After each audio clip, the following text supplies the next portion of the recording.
Kwaba. Welcome to Diana's channel. Guys, can you believe it?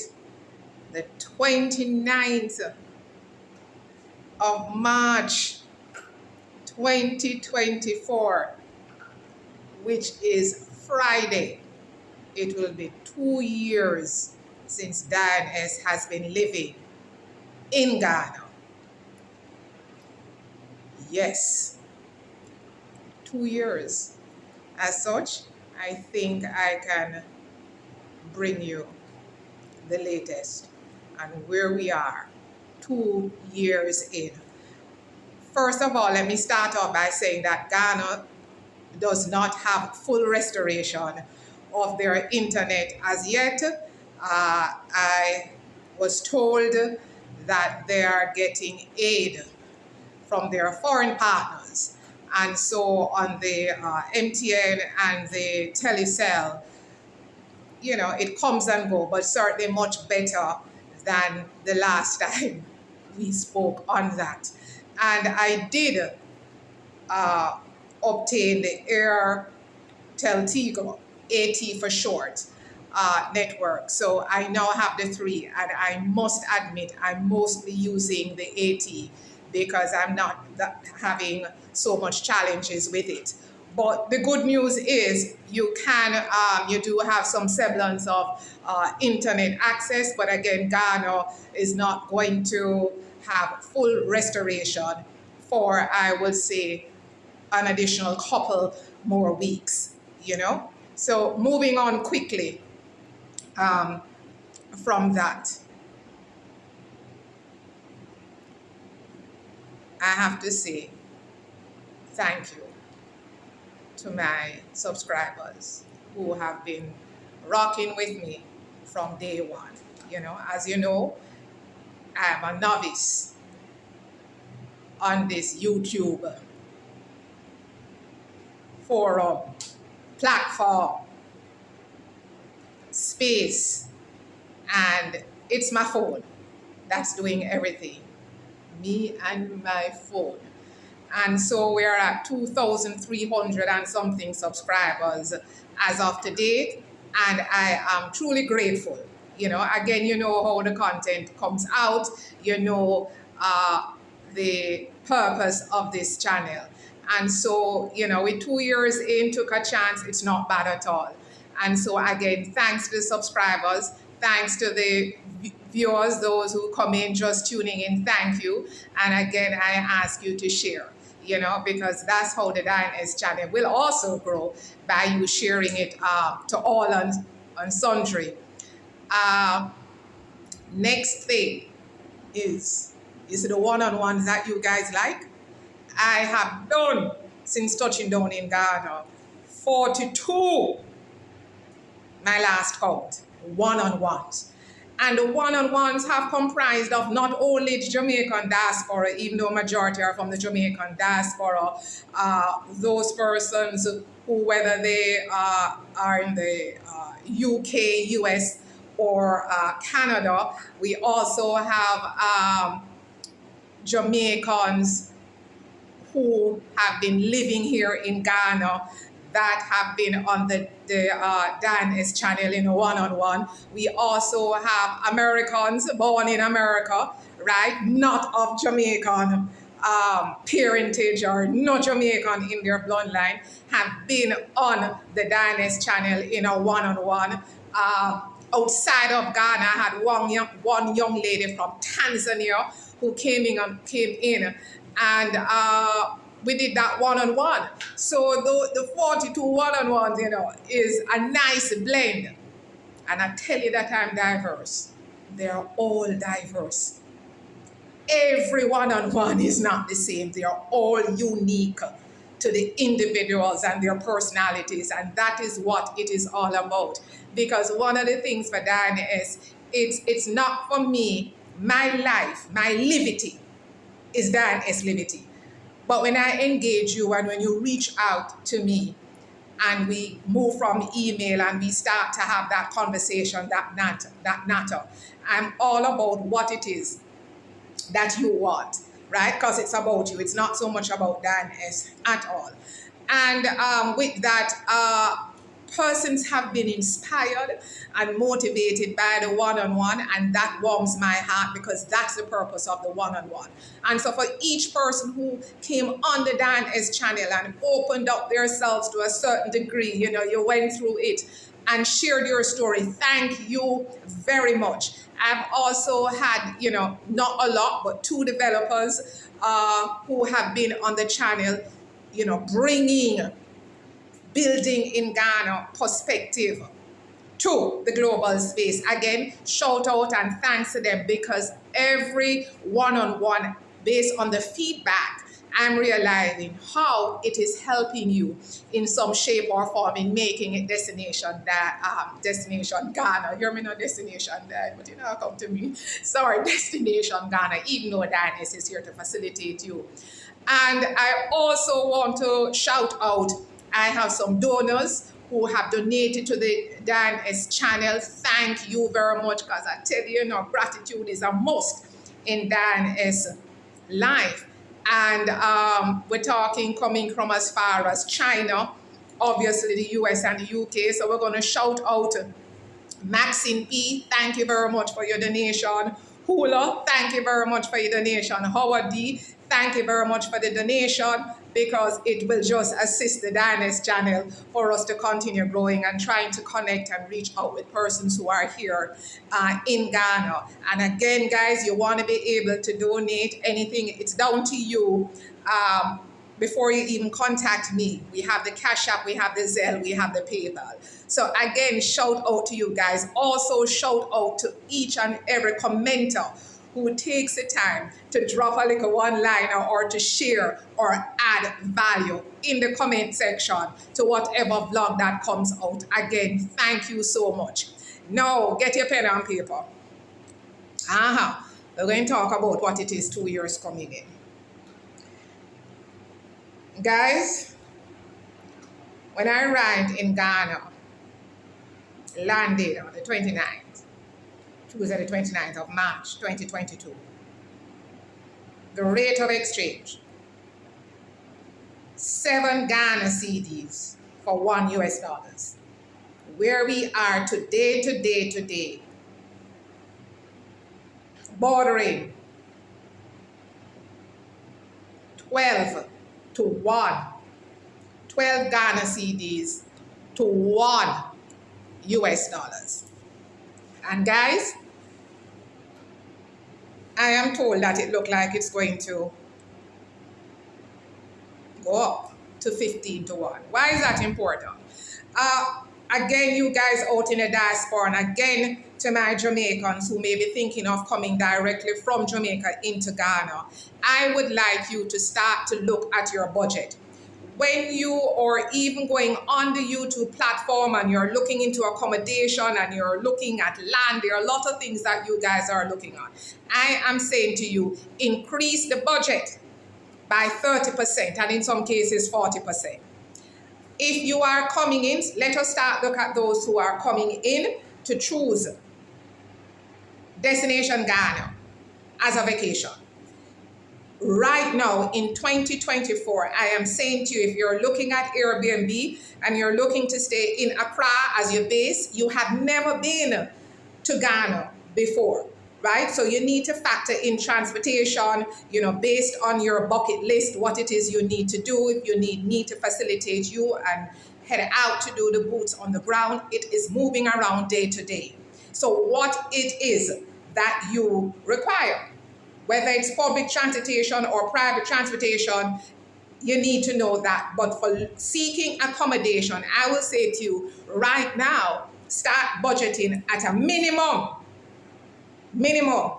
of $100 per night for a 1-room Airbnb.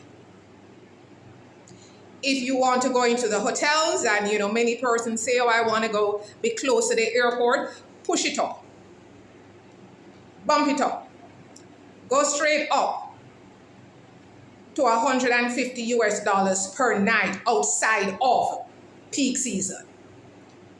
Again, $100 minimum, I'm saying, for Airbnb 1 room.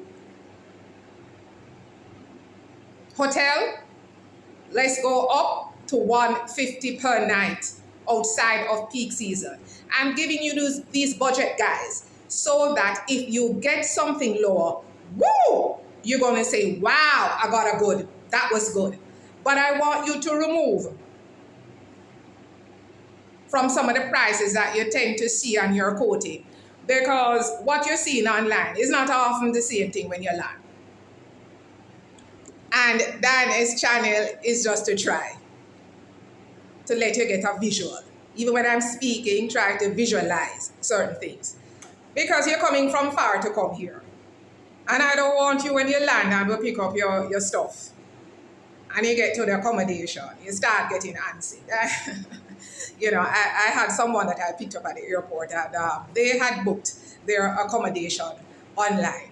And when I did the pick up and carry them to the accommodation, I said, no. I said, oh no. I said, no. And is you one? Yes? Especially to my solar ladies. I said, no. And this was night. So can you imagine it was daylight? So, you know, I found somewhere for them and they were quite pleased in the middle of the night. So again, please look at those figures to budget. It is better to budget a little bit more than to be below your budget. Again, bear in mind the rate of exchange. Ghana dollars devalue. So we're talking basically 12 to 1. This is March. Okay? And moving around, again, there's going to be a cost associated with it. So Uber prices have gone up, both prices have gone up. Because I don't do the public transportation, I'm not able to tell you what the cost is for the shows and the other type of taxis. But the Ubers that I take, prices have gone up within the 2 years. So when you come here and moving around, please bear that in mind.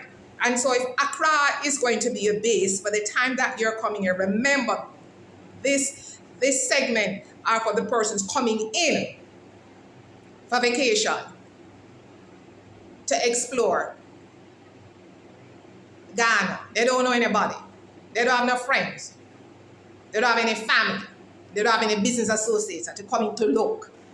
That's like why I pick up my accoutrements and drop it. Okay? And so please be mindful of that. Ensure that you budget well, but increase the budget. Again, I'm saying 30% increase, and in some cases 40% increase. You want to have a memorable vacation. And what else? I still think that, you know, if you're in the Airbnb thing and you're somebody that wants to prepare your meals, you know, going to your fruit and vegetable vendors on the roadside, or if you want to do markets, price have increased. Price have increased there also. Supermarkets, so everywhere the price has increased. So whatever I brought you when I landed back in 2022, today is a different ball game. All right?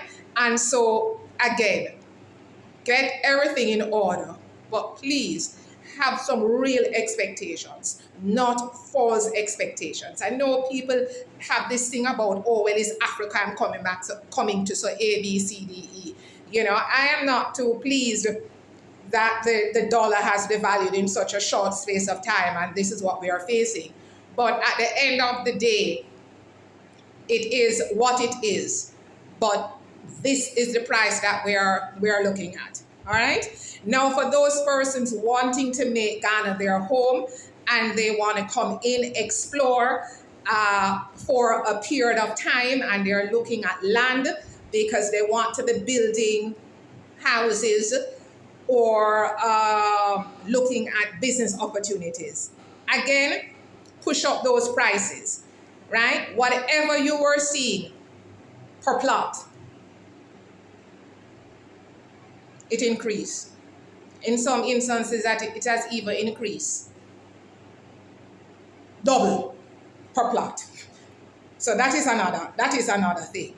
And also in building, contractors have their prices. I again say, what is your budget? And you're going to have to again have some real expectations, right? You have to look at your budget, and I'm saying that again, the way prices are, and if it is that you really want to do the building, you may have to go back and forth. I have a subscriber that, comments, shout out, Shirley. And, she stated she's building, retiring, and it appears as if she goes back and forth. So, you try, you don't have all your funds together. It's okay. It's okay. You start and you go back. Rome is not built in a day. You're coming to this country, this part of the neck of the world, totally different. You need to learn, you need to understand. It's going to take time. And so if you don't have all that you need, then your house does not going to build in what?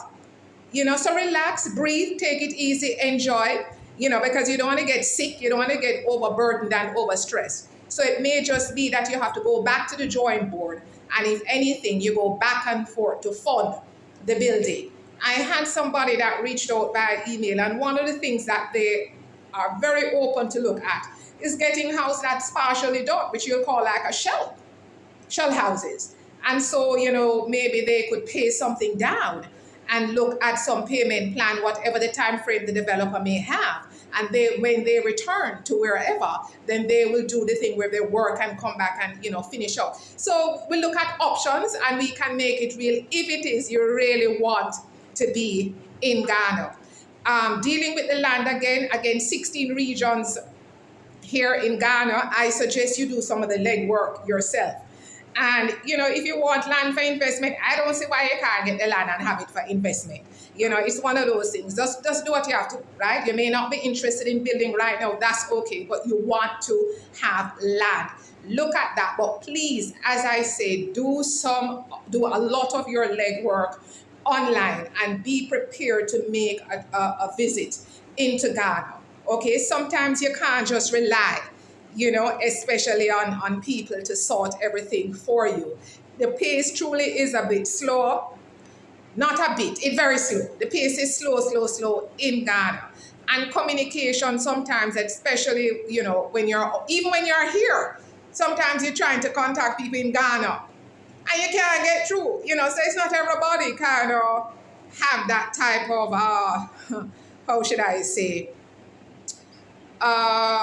they look at administration and communication in a reasonable time frame as something important. It is what it is. No, your girl Diana is known, it's not personal, it's business. So once we're dealing with business, and it's strictly business for Diana here in Ghana at this point in time. When I call you, it's not Dolly House. So I am one of those persons that will call and call and call and call and call. But I do want you to bear that in mind. So sometimes you may not be getting information the way that you want to get the information. And that can be a bit frustrating. So I say to you, in all that you do your very best to come to Ghana and look at that aspect of land acquisition, right? When you get here and you meet face to face, and you can sit down and see how you feel, and you do all of that coming in. Again, business opportunity is very much around. It is here, and again, it requires you to come and see the space. Rentals have gone up, and then the price, obviously, for houses have also gone up. One of the things that I've experienced here, it's in, we're having power outages, or I'm experiencing power outages more often than I did when I got into Ghana. So again, look at, once you're looking at building your own place, I'm saying to you, look at generator, and also look at the whole solar. Okay, and developers, maybe they can try and look at doing solar too, so that when the diaspora comes in, if you're buying your properties or anything, then that is not an additional cost down to them, because the power outages, sometimes you may say you get used to it, or I don't know who can get used to not having light. But the bottom line is that can be most uncomfortable. So that is something that one can look into. So we have covered that basically. What else I want to look at? Well, it's still pretty good coming in. You can get yourself regularized. And I will say exploring Ghana. You can explore Ghana for as long as you want. Another thing coming in, because you may not be ready to tackle residency, because that's not on your agenda. Well, whatever time they put in your passport, and again, Jamaican diaspora, please to get your Jamaican passport so that you do not have to pay for visitor's visa. No issue once that time is up. You go to the Ghana Immigration Service, GIS, just extend your visitor's stay, just say you want to explore. You know, the fee is quite minimal to extend, and you'll be good to go. Oh, shout out to Angie's friend, Medellin. She has returned to Canada. And you know how long she was here exploring? 7 months right out there in Kumasi. So again, you do have persons that come to Ghana and they literally stay for a couple of months and figure things out and want to move about, so that if they choose to make destination Ghana their home, they know they're sure, right?